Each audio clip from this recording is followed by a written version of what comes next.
It's been a while since I've heard anything from the Nintendo ninjas. I wonder if they've forgotten about me. Of course, I jinxed myself. Hello? Hello, Mr. Doctor. Are you ready for your next task? Boy, am I. That's the spirit. Alright, Doctor. This time you need to find a game where you play with yourself. Oh, well, geez, I thought you were a family-friendly company. Look, I don't think I can do that kind of stuff on YouTube. Okay, let me rephrase that. Find a game where you can play as yourself. That I can do, yes. But wait, where am I gonna get a game where the main character is a plague doctor? That's not our problem. Now get going if you ever want to recover your Switch. Good luck, Mr. Doctor. Until next time. Hello, dear patients. Your favorite doctor here, Dr. Plague. You see, I'm a little bit stressed here looking for a game where I can play as myself, but can't seem to find any. Oh, this one looks interesting. Thymesia. It is published by Team 17, one of my favorite indie game publishers, so it must be good. The main character is not as handsome as me, of course, but it should suffice. But I've rambled on for long enough. Let's take a look at Thymesia and turn the worst month of the year, aka September, into something wonderful. PLAGUETEMBER!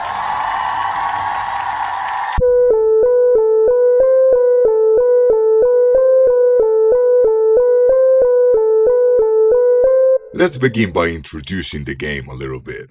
Thymesia is an action RPG that is heavily inspired in the Soulsborne games, but more specifically on Bloodborne.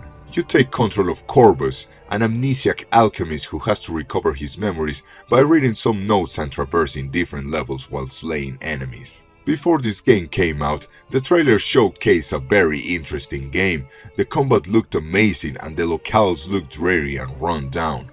But is it really a worthy Soulsborne alternative, or just another game trying to capitalize on the successful formula? Let's dive in and find out! The game starts with the story of a plague-ridden kingdom that has fallen from grace, a plague that was spread through the blood. Now, where have I heard that before? The influences from Bloodborne are apparent from the very beginning of the game, with this first area looking very similar to Yharnam as well. Oh look, a ladder! Let me... Can't climb the ladder. Alright, maybe it's the same kind of arcane magic that creates these invisible barriers. As you progress through the first part of the game, you get a lot of prompts as way of tutorials, telling you how to play, how combat works, and how to interact with objects on the menu. For example, the chairs that you find in the levels are these game's bonfires, where you can level up, upgrade abilities and potions, and customize your plague weapons, which we'll discuss later.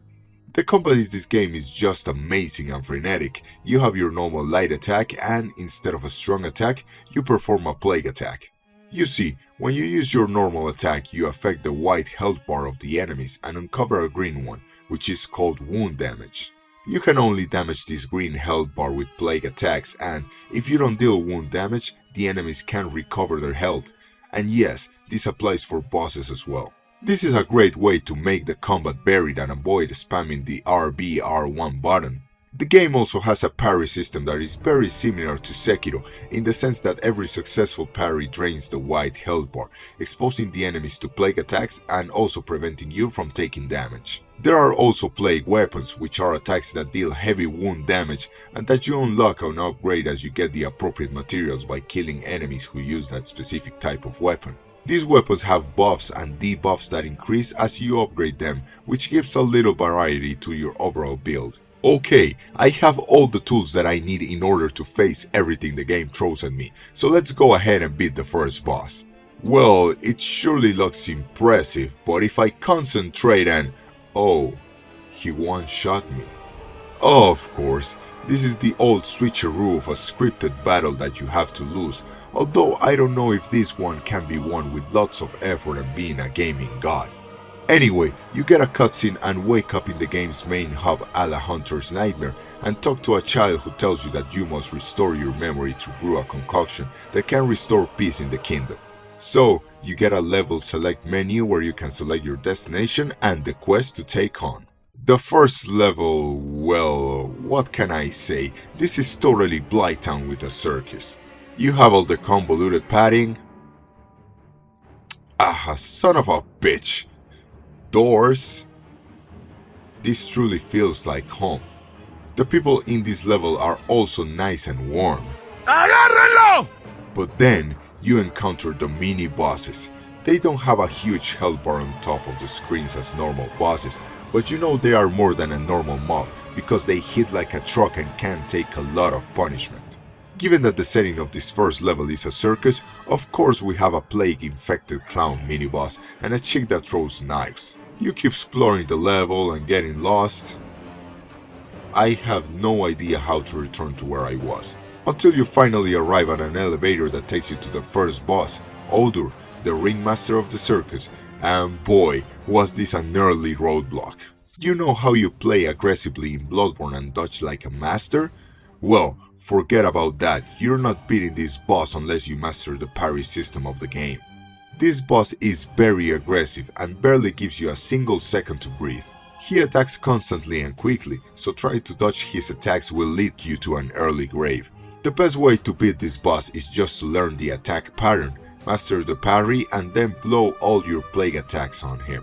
Alright, I'm about to beat him. Yes! Take that, you son of a bitch! Wait, what happened? Oh god, it's a second phase! I'm not letting this My Chemical Romance member wannabe stop me from making progress. Let's do this!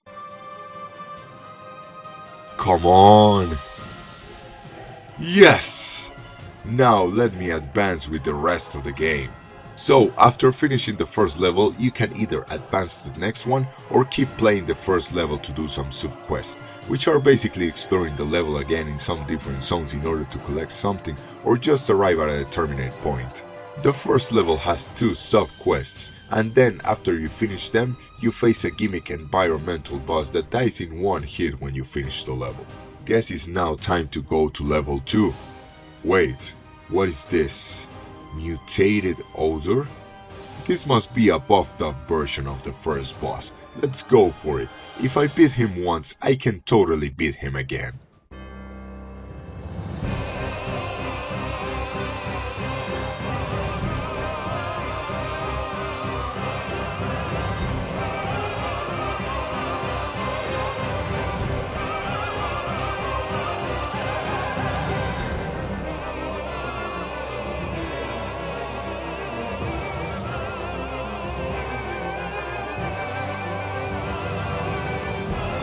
You know what? I'll come back later, no need to kill this one just yet.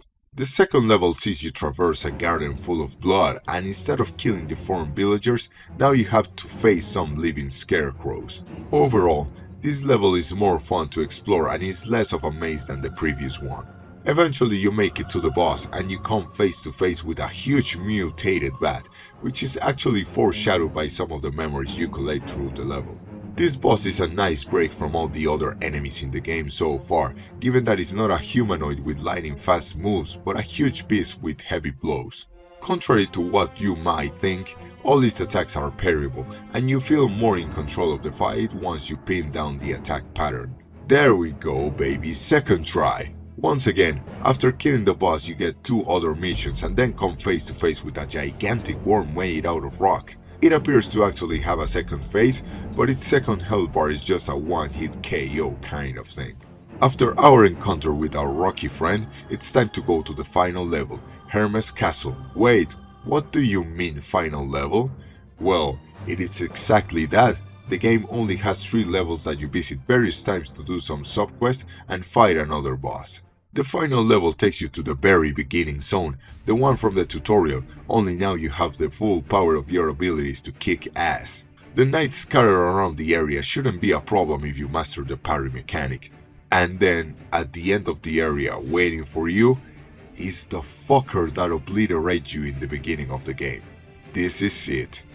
The ultimate showdown. This boss hits hard, like a damn truck. Even with all the leveling up, he can still 2 or 3 shot you. His attacks can be very quick and hard to read, but as everything in this game, once you get the parry down and can parry his attacks, he will fall down pretty quickly for the first phase. But beware the long distance attacks in the second one, cause if you're not 100 kilometers away from him, you're not getting to avoid the attack. There we go. That's for what you did to me in the beginning of the game, asshole. Pretty sure that was the last boss. Wait, there's more. After killing the 3 main bosses in the level, you can go straight to the final encounter. It's not even necessary to do the sub-quests as far as I know. All they do is to alter the ending, which is based on the number of memories that you collect and your final choice after beating the last boss. But who do you take me for? Of course I'm going to do the other sub-quests. In the 3rd level you get a straightforward exploration quest and one final boss, the woman that was with the previous boss in the beginning of the game. And this boss is... pain. As all humanoid bosses, this one has very quick attacks that are very hard to dodge and have some tricky parry timing, plus some ranged attack and critical attacks. Once you get to 2nd phase, there are also some AoE attacks, and all of this combined makes up for a boss that can be frustrating to fight over and over, but once you finally beat her, damn, it feels good. Okay, now that I beat all the bosses and sub-quests, there's only one thing to do before finishing the game. Mutated odor.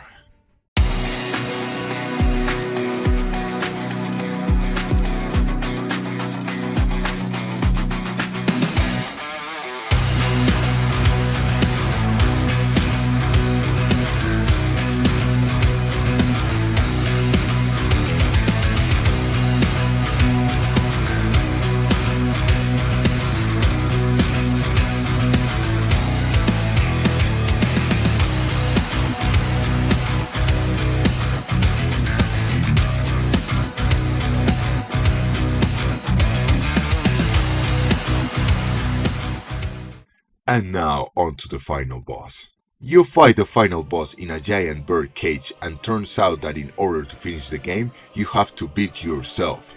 That's right, the final boss of the game is the main character as well, and I personally think that was a great choice. The boss has access to all the upgrade abilities and plague weapons in the game, even ones that I hadn't upgraded, which makes him a formidable boss. He can attack quickly without being staggered, stagger you with critical plague weapon attacks, and can also dodge out of the way when you're attacking.